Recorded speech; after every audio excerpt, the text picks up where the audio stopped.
Hey folks, thanks for checking out the Phillies Talk podcast presented by Team Toyota. I'm Corey Seidman down here in Clearwater, Florida, along with the baseball lifer, former Phillies general manager Ruben Amaro Jr., our producer Spencer McKercher. He's going to join us in a little bit. But Ruben, this is a good time to be sitting down and talking timely in the wake of the Zack Wheeler contract news. 3 years, $126 million. Just wanted to take your temperature on the timing of the move, the terms. We've really seen the price for pitching explode even in the last 5 to 7 years, with these contracts now starting with a 40, granted in the short-term variety. But what did you think of this deal? It seemed like a deal that had to get done. Corolla, it's great to be with you, my friend. Isn't that what Michael B calls you, Corolla? Yep. And now everybody in my family because of that. That's right. Well, it wasn't that long ago that those starting pitching numbers, numbers started with a 2. Now it's a 4, as you said. I think it was a priority for the Phillies. There's no question that the starting rotation is probably one of the most important parts, and always has been, as far as I'm concerned, of having a consistently good ball club. If you have good starters, you have the chance to win every single night. And the fact that they have now locked up Nola and Wheeler, and the fact that they did it, it wasn't as much the actual AAV number in the 40s. But the fact they did it for sort of a short-term deal, I mean, I think B.B. Abbott, who's the agent, probably could have waited, and so could have Zach waited till after the season and said, "Hey, we could probably command a 5 or 6 year deal." I mean, that's sort of what's been happening. But the fact that they got it done on a sort of a shorter-term deal, I think that bodes really well for the Phillies, and the fact that they wanted to get it done together, I mean, that's huge for the organization. Well, it sounds like, just talking to Wheeler, Dave Dombrowski, John Middleton yesterday, it sounds like Wheeler's side wanted 2 or 3 years. They wanted the short-term deal. Wheeler's unsure if he wants to play beyond that next contract, which he'll be 37 at the end of that deal. So it really seemed to kind of play into the Phillies' favor, because as we sat here this offseason, I was thinking that Wheeler was going to get the free agency because there would have been so many suitors for him. There would have been the rich teams like the Dodgers and the Yankees that would have been offering those 3-year deals with huge AAVs. There really would have been, it seems like half the league, just based on how much of a big game pitcher that he's turned into. Also, just sitting here looking at these, pitching contracts over the last few weeks, Jacob deGrom, for example, getting paid $37 million a year. If you're Zack Wheeler's camp, why should that deal have started any lower than that, given the fact that Wheeler's substantially more healthy, more durable, around when it matters most? You look at the landscape of baseball right now, I don't know how many guys I'd put ahead of Zack Wheeler. He's getting paid that Scherzer, Verlander money because he's legitimately in that tier at this point.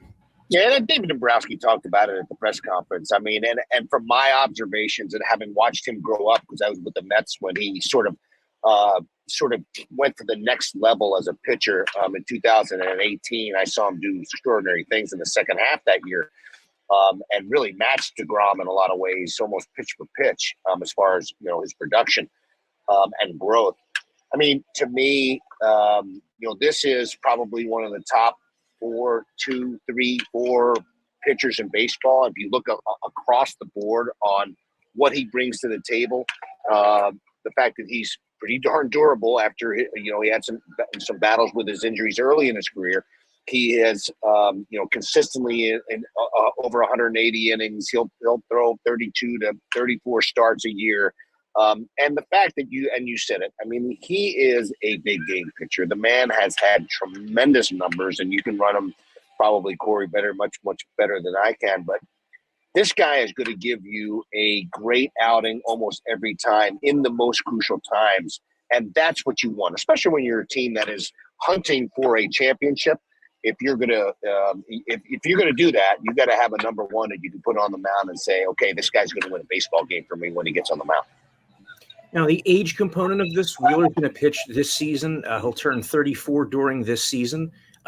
When you're negotiating a contract of this sort with a player in his mid-30s, how much does the aging component weigh into that? Because Wheeler, it's an unusual circumstance. He did not have as many innings in his 20s as a lot of traditional workhorses. For example, Aaron Nola threw 500 more innings in his 20s than Zack Wheeler did because Wheeler missed those 2 full seasons with the elbow. Right. Injury. So it's probably kind of a complicated equation, right?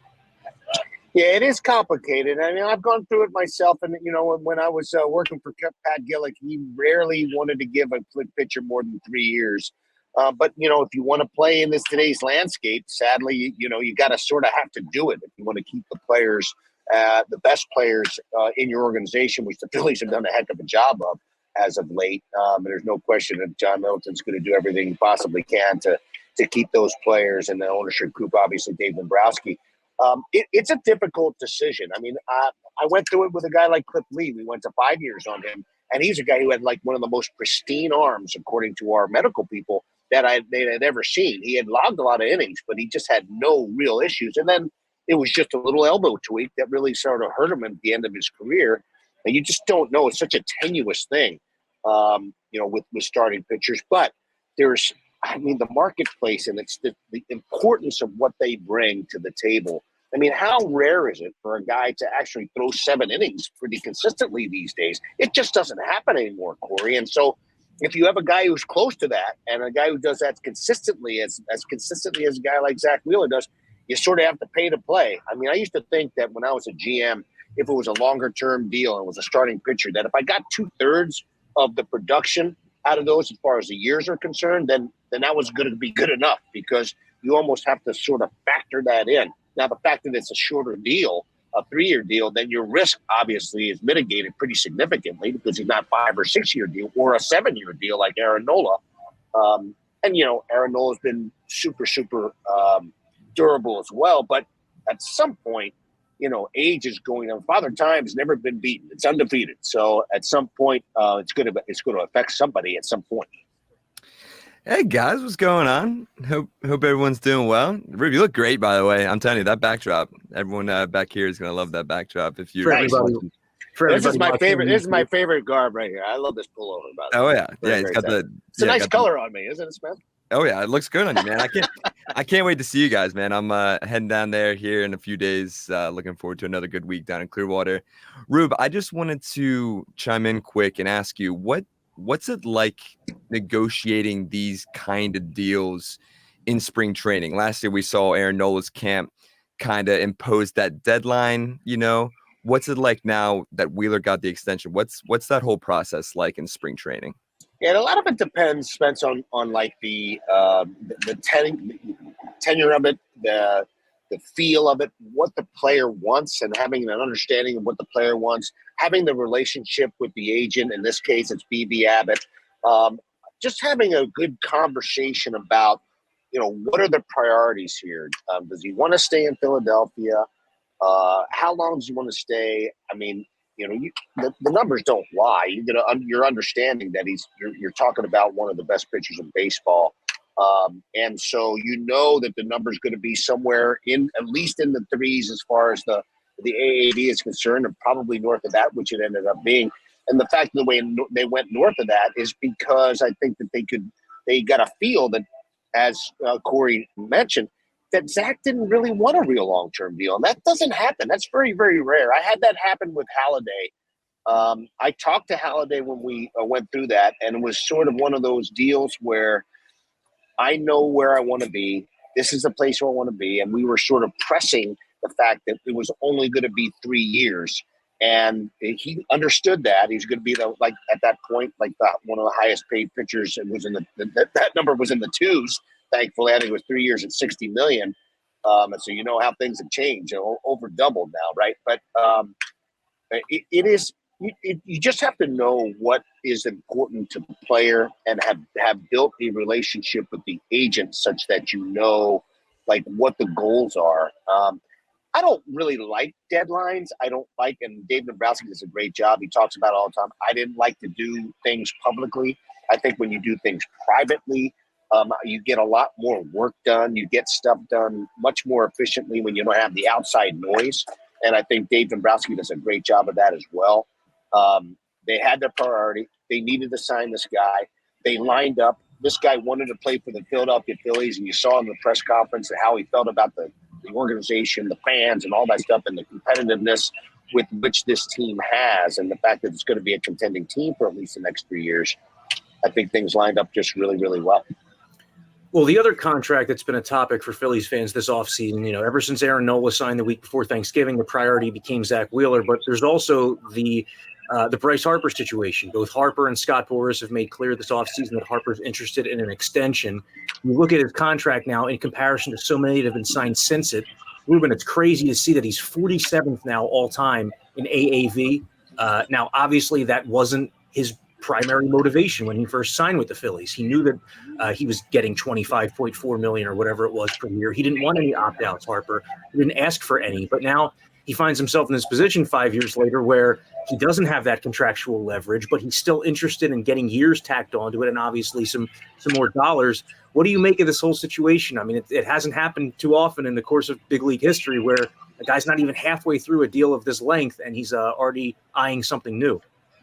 Well, I don't know if the motivation didn't come more from Scott Boras than it did from Bryce Harper, to be frank with you. I mean, listen, it was a huge deal at the time.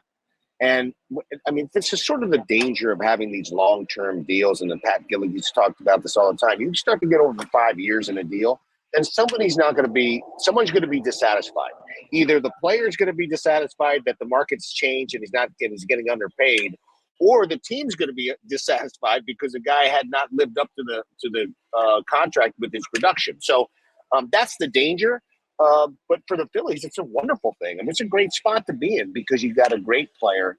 But you have him under a pretty good contract as far as AAB is concerned. I know it's a long-term contract, and you would think that the way Bryce handles himself and how he goes about his business, that he will live up to that production-wise, at least for the time being.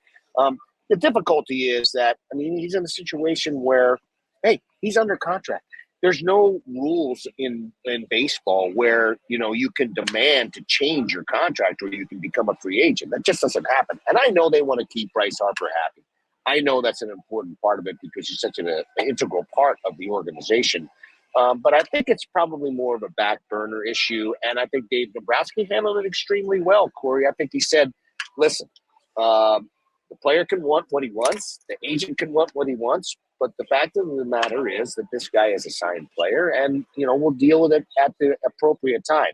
Now, will they at some point? Perhaps.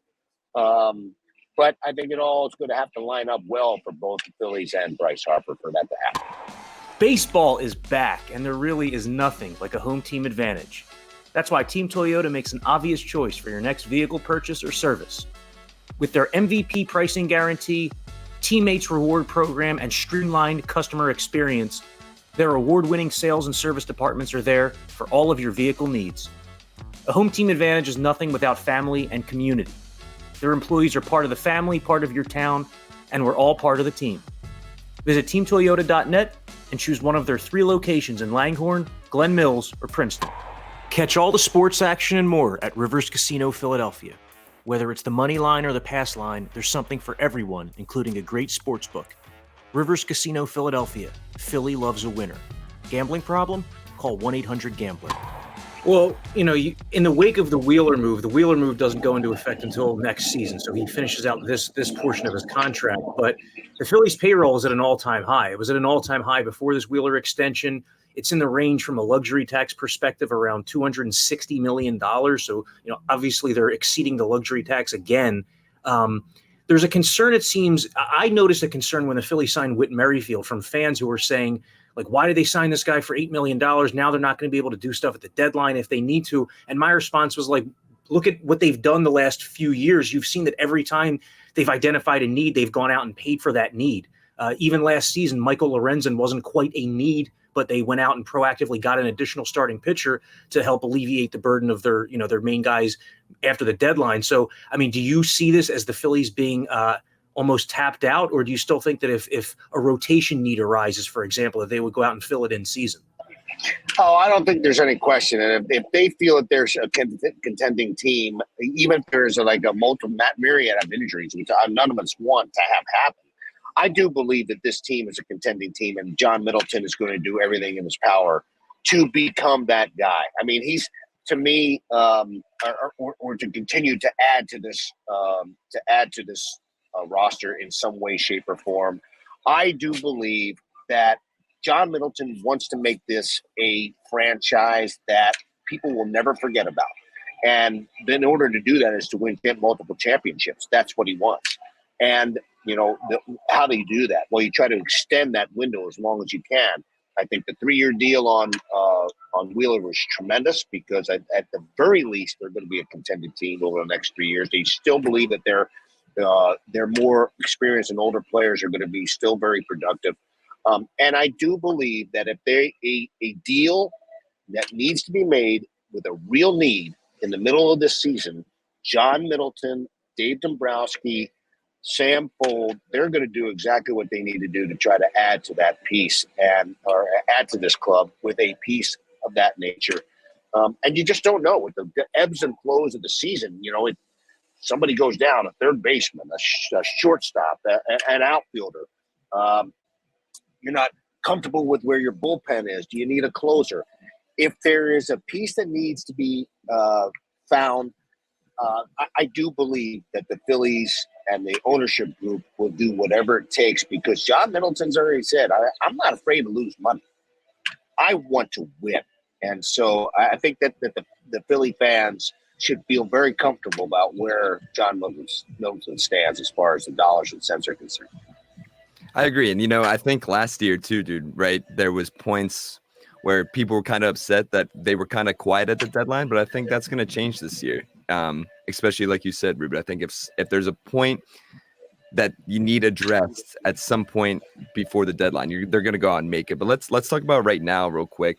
We still have 2 big name starting pitchers available, Blake Snell and Jordan Montgomery. Obviously, there's been rumors kind of circulating now that they're looking at maybe just a shorter term deal, that they're not getting the money in the long term deal that they'd like. Rube, what would a 1-year deal for the Phillies for both of those guys? Obviously, they come with draft pick compensation and all that fun stuff. But what would a 1-year deal look like for Blake Snell? Because I'm trying to imagine a Blake Snell getting thrown into this rotation with Wheeler and Nola in a 3-game series, in Atlanta and the NLDS or wherever. I'm getting too excited about it. So what would that 1-year deal look like if they would decide to wear the red pinstripes? I mean, it is exciting. I just don't know whether that would match up with what Scott Boras wants to do with these guys. It's exciting to think about to add to that starting pitching depth. I do like our rotation as it stands. I know the 2 guys at the bottom of the rotation in Taijuan Walker and Christopher Sanchez. I mean, does it excite you a ton? Well, for me, it kind of does, especially with Sanchez, who's really as underrated a pitcher, I think, as there is in the rotation. This guy was outstanding last year. I think when John Middleton talks about holding powder, I think this is a very perfect example.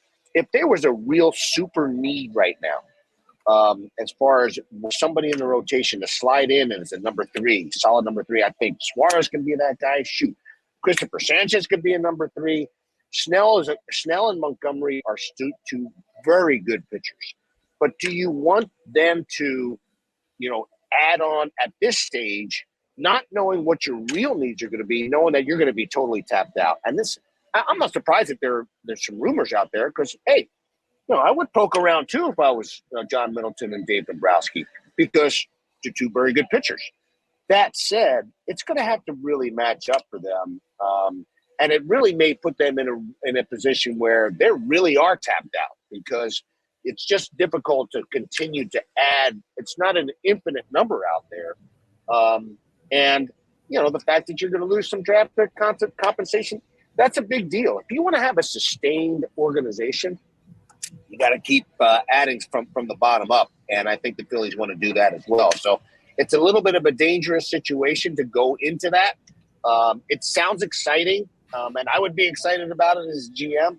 I just don't know that it's the right thing for them to do right now. But don't put it past them because they've come up with some, a couple years ago, we didn't have Nick Castellanos and Schwarber, and all of a sudden, boom, boom. So who knows? Yeah, and another component of it is that it's March 5th as we sit down to record this. So these guys want to get into camps. I mean, if it's a 1-year deal, for example, every start they miss matters. And if you sign in mid-March, they might not be starting the first cycle through a team's rotation. I know that if you sign a guy like Snell or Montgomery, it's more so about the postseason than the regular season, but I think that every start matters when you're talking about a deal of that length. But Ruben, you referenced Christopher Sanchez there. I watched his start in Fort Myers last week. He looked really good. The fastball velocity was up more than 3 miles per hour. He threw a cutter. He was pleased with the results that he got. Talked about freezing Carlos Correa with it, the result that he wanted. I saw a guy that seemed to take off last year with command, one of the better changeups in all of baseball. And once the confidence grew, he just looked like he felt like he could do it every fifth day. Now he shows up this year, looks like he put on a lot of muscle. Not that that itself matters, but it seems like a guy who's kind of growing into himself. And he would appear to be a major X factor for the Phillies this year. Great point, Corey. All super points. He's one of those guys that really flew under the radar last year. Now, I talked to Rob Thompson yesterday about this. One of the biggest transformations on the team that he's ever seen. Because this guy, when they first brought him to the big leagues, this guy was a big arm guy, could throw 96 to 97 miles an hour, had no idea where he was going. When I saw him pitching against Boston in that one start, I was like, oh, my God, I can't believe that they're letting this guy pitch as a starter because he just doesn't have enough command. And for him to get to where he is now, it's just been an amazing transformation for him. And the fact that now he's got the confidence, he had such a good year last year. Now, and I know his velocity sort of dropped off. I think he did that so that he can gain his command, which is a really mature thing for him to do, for a young pitcher to do. But for him now to have that confidence, to have that velocity even kick back more. Now I really believe in my stuff. Here it comes. Go get it. That's a great sign. I mean, this guy's got a chance to be really good. He's added a pitch. I think he's adding a cutter, which is just to give a different look. And those sorts of mature changes and transformations are what all teams need out of their players. And the fact that he's come on like gangbusters, man. Don't sleep on this guy. He was one of the more consistent guys down the stretch last year for the Phillies. Yeah, and he enters a camp now knowing that he's going to have a spot in the rotation barring injury, which is a totally different spot than he's ever been in before. And Ruben, there aren't many battles going on at Phillies camp right now. There's the starting center field job, which is going to impact the composition of the bench. There's that long man spot that it seems that Spencer Turnbull probably has the best chance of that group to make it as that piece. And then there's the final bullpen spot where you're looking at guys like Brogdon, Bellotti, Junior Marte. But I wanted to ask you as a GM, when it was this time of year, how closely were you paying attention to guys in other camps who you thought had a chance to potentially get cut? But because we see that every year that, people forecast the opening day roster all throughout March, and then like March 28th arrives, and oftentimes it's a guy that wasn't even in the organization. Yeah, Mike Gondo did a great job of that. We actually had like weekly meetings when I was a GM, weekly meetings about what teams are, how are they lining up, who might be out there, who might be available, which guy is looking good. And it's really tricky because for me, as you scout guys in spring training, you might like this guy's velocity or this guy's got decent command or what have you. But I don't really, put a whole lot of stock into those bubble type players until very late in the spring when they are facing the regular lineups and what is going to be closer to the major league teams that they're going to face. And I think that's what's going to happen during the course of this spring training with Dave Dombrowski and his evaluators is which guy is going to step forward when it really matters, when it's really tight, because it gets tighter and tighter as the season goes, right? And so which guy can I really rely on? Can Rob Thompson trust this guy in a certain situation to be a guy that can throw enough strikes, to get an out when we need it, to get a ground ball, whatever the case may be? Is he durable enough? And so, yes, I think that Mike Gondo and his people, who is, Mike Gondo is the director of pro scouting, he'll have his people out, fanning out and watching all these major league games. But I think it becomes imperative to be able to evaluate your own first and then decide, okay, is there somebody, better enough for us to try to make a move to go get him? And that's the trick, but it's also the really, really fun part of the game. See, this is where the animation comes in now, Corey. This is where we need the closer animation. So Rube, this is our closing segment. We're calling it the closer now. Ricky asked where the name came from. We're not going to give him any credit and saying that. Please don't. Yeah, just he doesn't need. He doesn't, because his head's getting bigger. Right. Progressively, yes. Right, and he'll be on this live podcast coming on Saturday after the game down there. Make sure everyone tunes in. It should be a fun one. Corey will be there. You will be there as well, and Jamie. So looking forward to that. Rube, so we started with Zack Wheeler, and I want Corey. Maybe I'll start with you first here. We started with Zack in the contract extension.